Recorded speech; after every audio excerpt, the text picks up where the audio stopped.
Bismillahirrahmanirrahim. Assalamualaikum warahmatullahi wabarakatuh. Waalaikumsalam warahmatullahi wabarakatuh. Sebelumnya saya mengucapkan terima kasih atas kesediaan Bapak untuk menjadi narasumber saya dalam kegiatan pelaksanaan wawancara. Untuk awalnya saya ingin memperkenalkan diri, walaupun Bapak sudah tahu. Ya. Saya Yani Nurlayla, saat ini mengajar di SDN Surya Kencana CBM kelas 5 dan saya sedang melaksanakan pendidikan profesi guru. Adapun tugas yang saat ini sedang saya lalui yaitu eksplorasi penyebab masalah yang sebelumnya sudah saya identifikasi yang ada di kelas Pak. Dan di sana ada 5 permasalahan dan sekarang akan saya ajukan ke Bapak pertanyaannya. Untuk yang pertama itu, masalah yang teridentifikasi adalah rendahnya motivasi belajar siswa. Dan hal ini bisa dilihat dari siswa yang tampak bosan saat menjalankan pembelajaran, mereka kurang memahami materi, mengantuk, ataupun terus-terusan menanyakan jam istirahat maupun jam pulang. Nah, menurut Bapak, apa faktor-faktor penyebab rendahnya motivasi belajar siswa tersebut?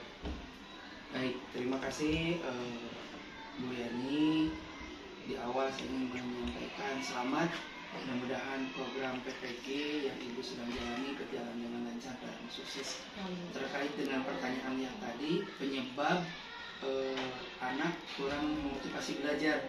Secara umum paling tidak ada 2 hal, dari internal dan dari eksternal.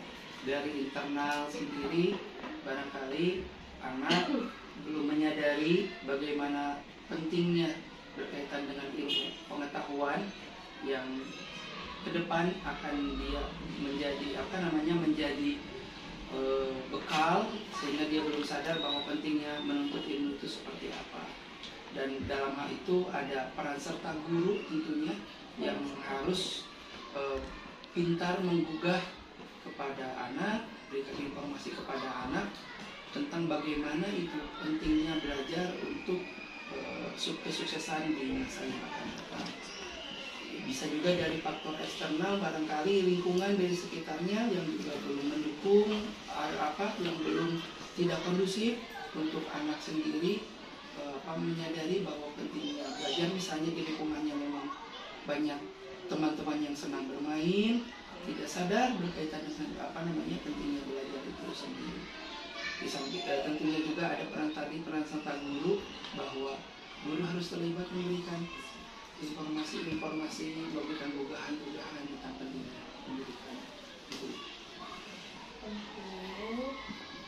Terima kasih Bapak untuk jawaban yang permasalahan yang pertama. Izin melanjutkan permasalahan yang kedua. Masalahan yang kedua yang sudah teridentifikasi di kelas yaitu komunikasi antara guru dan orang tua terkait pembelajaran belum efektif dan interaktif. Jadi selama ini orang tua tuh paling komunikasi dengan guru hanya hal yang lainnya misalnya, tapi kalau untuk pembelajaran lebih menyerahkan kepada guru gitu. Jadi tidak ada peran serta orang tua dalam pembelajaran anak. Menurut Bapak, kira-kira apa faktor-faktor penyebab komunikasi antara guru dan orang tua terkait pembelajaran masih belum efektif dan interaktif? Faktor penyebab ya, faktor penyebab kurang faktor penyebab kurang efektif komunikasi guru dengan orang tua. Tentunya yang pertama, kedua belah pihak antara guru dan orang tua sejatinya harus ada dalam satu paket untuk kesuksesan anak itu sendiri. Guru di sekolah itu harus berperan juga sebagai orang tua, dan orang tua di rumah juga harus berperan sebagai guru. Ketika berangkat dari pemikiran yang itu, harusnya orang tua dan guru itu ada dalam satu paket. Mungkin dari sisi orang tua ya Bu ya, orang tua itu merasa sudah melimpahkan tanggung jawabnya utuh kepada sekolah berkaitan dengan pembelajaran. Dia dengan kesibukannya bekerja, dengan kesibukannya misalnya berjualan yang wira swasta, sehingga dia lupa seharusnya ada komunikasi yang intens terkait perkembangan dari si anak itu sendiri. Jadi jangan merasa bahwa tugasnya sudah dilimpahkan kepada pihak sekolah. Kesibukan orang tua itu tetap harus disiasati, harus menempatkan anak sebagai prioritas. Bagaimana kendala-kendala anak yang ditemui di sekolahnya dan ditanyakan harusnya kepada guru.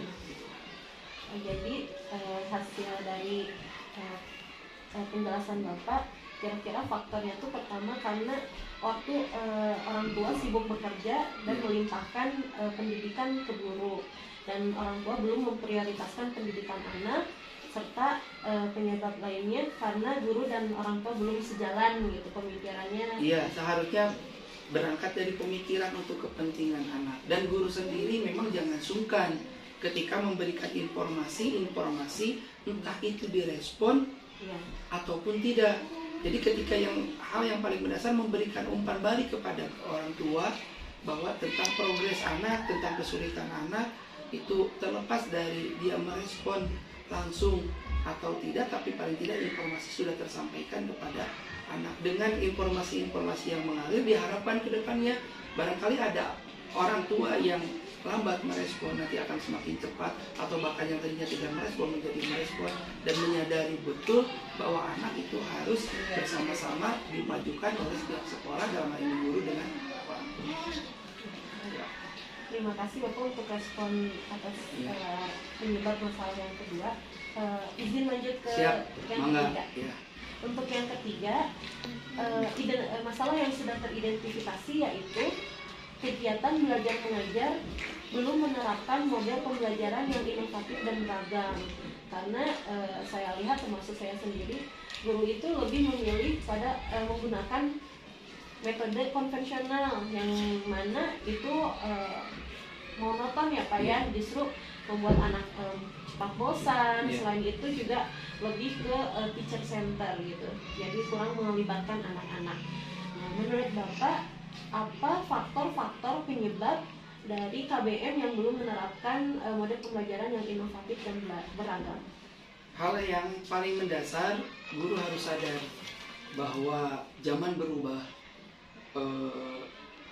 selalu harus ada perbaikan-perbaikan dalam proses kegiatan pembelajaran yang dulu berpusat pada guru, sekarang justru harus di anak, dan harus bagaimana menciptakan situasi pembelajaran yang memang menyenangkan juga buat anak. Anak belajar bukan dasar karena takut, anak bukan belajar karena keterpaksaan, tapi bagaimana anak mengikuti proses pembelajaran juga dengan rasa senang, gitu kan ya, rasa senang. Nah, itu ada peran serta guru yang memang harus terus berevolusi, memperbaiki, menambah hasanah keilmuannya, juga jangan sungkan menggunakan pendekatan aplikasi misalnya ya, atau misalnya berkaitan dengan menggunakan media elektronik gitu kan ya, sehingga anak lebih terangsang dengan video misalnya, dengan gambar, atau misalnya dengan memang yang praktek khusus dengan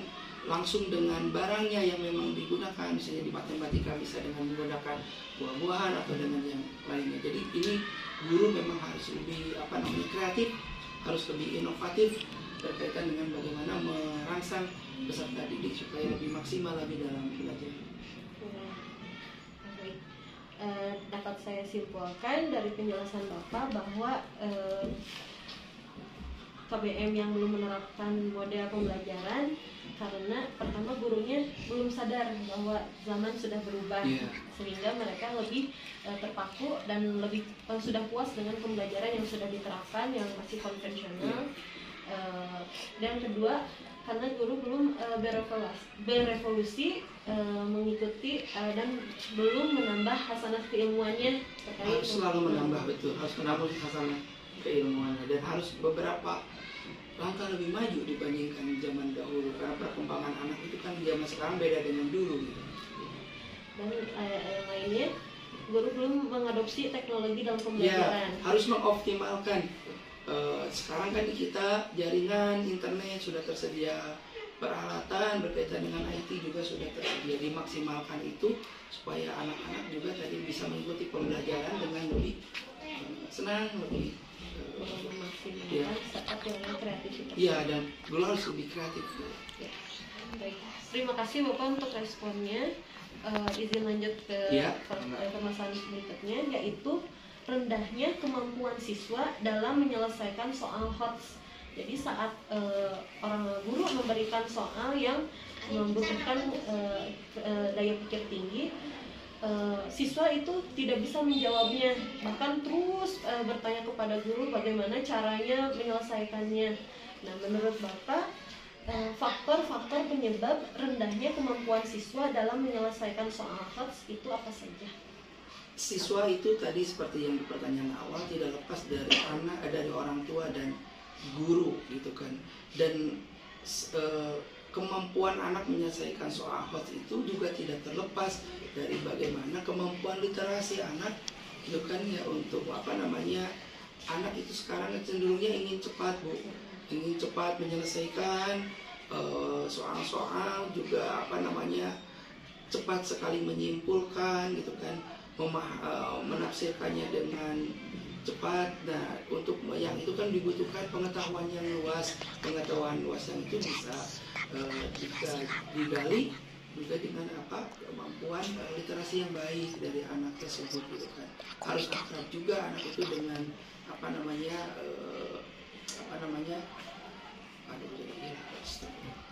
teknologi gitu kan ya. Jadi penggunaan anak-anak sekarang kan sudah punya banyak gadget, smartphone, yang memaksimalkan juga itu bukan hanya untuk game, tapi juga untuk menambah keilmuan anak tersebut. Wawasan yang luas itu kan akan menjadi bekal. Salah satunya ketika menyelesaikan soal-soal yang berkaitan dengan tadi itu yang HOTS itu gitu kan. Juga digiring juga anak-anak nanti ke depan untuk lebih sering membaca ke perpustakaan misalnya gitu kan, sehingga pengetahuannya semakin terbuka, semakin luas. Tidak cepat untuk ingin biasanya ketergesa-gesaan itu Bu, ketergesa-gesaan yang selesai. Ingat baca. Jadi dapat disimpulkan bahwa rendahnya kemampuan siswa dalam menyelesaikan soal HOTS diantaranya karena rendahnya literasi anak, dan anak cenderung memilih cara yang lebih praktis.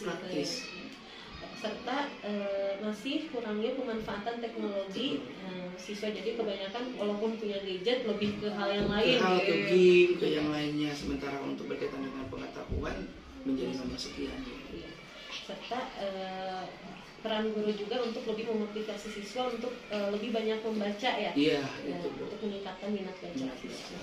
Terima kasih Bapak. Selanjutnya pertanyaan yang terakhir, atas identifikasi masalah yang terakhir, yaitu masih berkaitan dengan yang tadi, pemanfaatan teknologi yang kurang. Nah, masalahnya yaitu pemanfaatan media maupun sarana prasarana TIK, teknologi ilmu informasi dan komunikasi, justru belum optimal karena masih berkaitan dengan yang tadi juga, guru itu lebih prefer untuk mengajar dengan metode yang konvensional, jadi belum mengadopsi teknologi dalam pembelajarannya.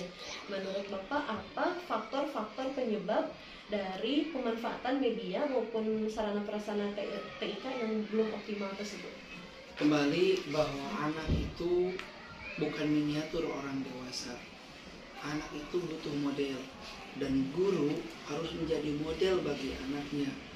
Guru kencing berdiri, anak kencing berlari, itu bukan hanya peribahasa. Dan dalam terkait dengan yang ini, si guru harus menguasai dulu bagaimana anaknya akan menguasai terkait dengan teknologi ketika gurunya belum menguasai. Dan itu bukan hanya tugas guru IT di sekolahnya, tapi idealnya itu semua guru juga menguasai dengan itu. Perubahan-perubahan itu juga harus diawali juga dengan kemampuan gurunya. Jangan sampai guru tertinggal oleh anak. Anak sudah menguasai, guru belum.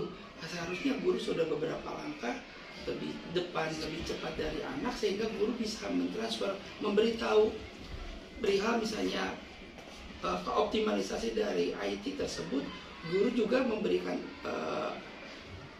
bukan hanya nilai tambah dari IT-nya, tapi bagaimana bijak dalam menggunakan IT tersebut gitu kan, sehingga anak tidak hanya berselancar di dunia maya yang berkaitan dengan hal yang kurang baik, tapi guru memberikan apa namanya rambu-rambu kepada, jadi lebih gurunya siapkan dulu kemampuan IT-nya, dan juga bukan guru sebenarnya, juga orang tuanya juga, ya kan, jangan sampai nanti anak lebih pintar dari guru, anak lebih pintar dari orang tua. Sebenarnya itu harus, hasil-akhirnya anak lebih bagus dari guru itu harus, tapi dalam pijakan awal guru harus menguasai dulu bagaimana bisa mengajar, bagaimana bisa memberitahu, bagaimana bisa mengoreksi, mengingatkan kalau gurunya memang masih gagap teknologi. Seperti itu. Jadi memang permasalahan dari belum optimalnya pemanfaatan media dan sarana prasarana TIK yaitu karena penguasaan dan kemampuan gurunya yang belum optimal gitu ya. Gurunya yang sudah bisa pun juga harus ditularkan kepada anak, jangan hanya kemampuan gurunya. Sedangkan guru terbaik itu yang bisa menghasilkan anak yang baik, bukan hanya gurunya jago di IT-nya, tapi juga tidak ditransfer kepada anaknya, gitu menurut saya. Bapak terima kasih Sama-sama, untuk Ibu. responnya, Masya Allah sangat-sangat bermanfaat, dan tentunya ini kedepannya dapat menjadi evaluasi buat saya juga bagaimana untuk mencari solusi atas penyebab-penyebab masalah tadi. Termasuk juga buat sekolah. Ya, Nanti mudah-mudahan bisa menjadi umpan balik ke sekolah, catatan-catatan yang tadi Ibu tanyakan, mudah-mudahan nanti bisa ditindaklanjuti oleh pihak sekolah. Gitu. Bapak terima kasih untuk waktunya. Sama-sama. Mohon maaf jika saya ada kesalahan. Sama-sama. Sukses, Amin. lancar, Ya. mudah-mudahan hasilnya memuaskan dan barokah hidupnya. Bapak, assalamualaikum warahmatullahi wabarakatuh. Waalaikumsalam warahmatullahi wabarakatuh.